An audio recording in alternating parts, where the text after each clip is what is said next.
Where to start کہاں سے کریں؟ کوئی ایسا ایک پن پوائنٹ مل جائے ناظرین کو کہ بھائی یہ جو پلاننگ ہے یا یہ جو سوچ ہے اس کی ابتدا ہم کہاں سے کریں؟ 3 چیزیں ہوتی ہیں، وائی، واٹ، ہاؤ. ٹھیک ہے. کیوں کرنا ہے، کیا کرنا ہے، کیسے کرنا ہے. ٹھیک ہے. سب سے پہلے تو یہ طے کریں کہ آپ یہ کام کیوں کرنا چاہتے ہیں.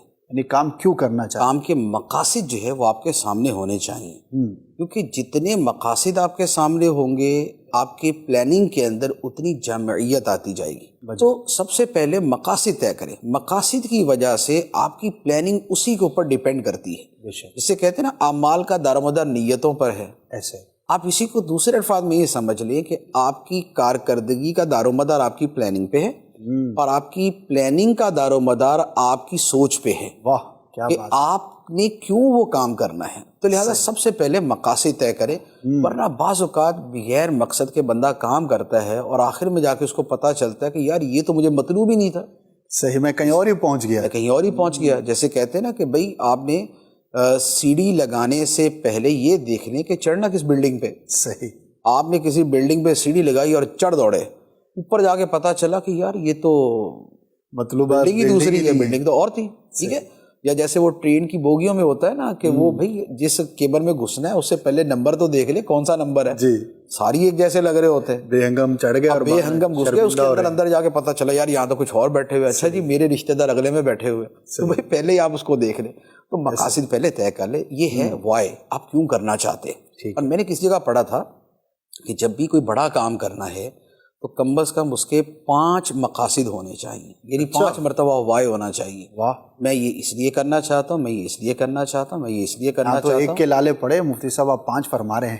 یہ تو پھر وہ عقل نہیں تو موجہ والی بات ہوتی ہے نا، یہ کہ بھئی نہیں سوچنا تو پھر نہیں سوچنا، لیکن سوچنا ہے تو پھر 5 پہ سوچنا، پورا ہی سوچ لے اس کو. آپ جتنے زیادہ فوائد سوچیں گے نا آپ اس کام کو کرنے کے ساتھ اتنا اٹیچ بھی ہو جائیں گے. ہمارا ایک بہت بڑا پرابلم یہ بھی ہوتا ہے نا، ہم کہتے ہیں یار شروع تو بڑے جذبے سے کرتے ہیں، اس کے بعد جذبہ ٹھنڈا پڑ جاتا ہے، پتہ نہیں کیا ہوا، دل نہیں کر رہا. اس کی وجہ کیا ہوتی ہے؟ وجہ یہ ہوتی ہے کہ انسان جو ہے وہ 2 وجہ سے کام کرتا ہے. یا تو اس کے ساتھ کوئی ایموشنل اٹیچمنٹ ہوتی ہے، ایک جذباتی وابستگی ہے اس لیے کرتا ہے، اور یا اس کے فوائد اس کے پیش نظر ہوتے ہیں اس لیے کرتا ہے. ایسا ہی. اچھا اب ایموشنز بھی ہفتے بعد ٹھنڈے پڑ جاتے ہیں اور جو فوائد شروع میں سوچے ہوتے ہیں وہ دماغ سے نکل جاتے ہیں. تو اب دونوں فیکٹرز جب نکل گئے اب اس کے بعد کام کرنے کو دل نہیں کرتا. لیکن اگر آپ نے اس کے زیادہ سے زیادہ فوائد سوچے ہوئے اور لکھے ہوئے اور آپ اسے وقتاً فوقتاً دیکھتے رہتے ہیں تو آپ کا جذبہ نیچے نہیں جائے گا. وجہ بہت بنیادی. تو لہٰذا کام کرنے کا طریقہ یہ ہوتا ہے کہ آپ کے پیش نظر فوائد زیادہ ہوں. ایک ہمیں یہ بولتا ہے کہ بھائی انگلش سیکھ لو، پڑھے لکھے لوگ گے. صحیح.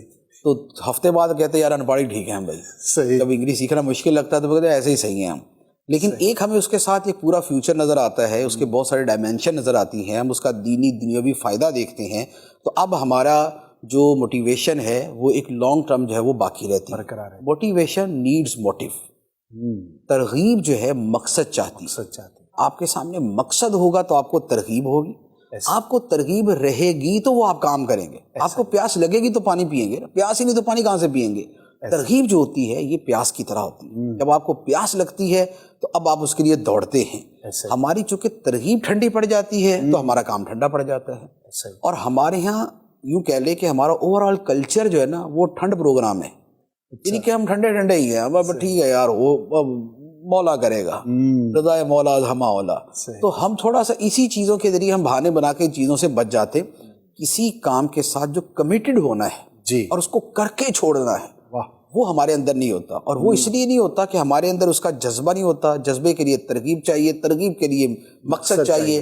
مقصد ہمارے سامنے نہیں ہوتا تو ہمارا کام جو ہے وہ ٹھنڈا پڑ جاتا ہے. بہت بنیادی. تو لہذا سب سے پہلے تو کام کے جو مقاصد ہیں وہ آپ کے سامنے ہونے چاہیے. دوسرے نمبر پر یہ ہے کہ اب ان مقاصد کے لیے آپ نے کیا کرنا ہے.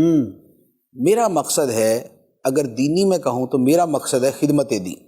صحیح. ٹھیک ہے، خدمت دین مجھے کرنی ہے. اب میرا واٹ یہ نکلا نا کہ کرنا یہ ہے مجھے.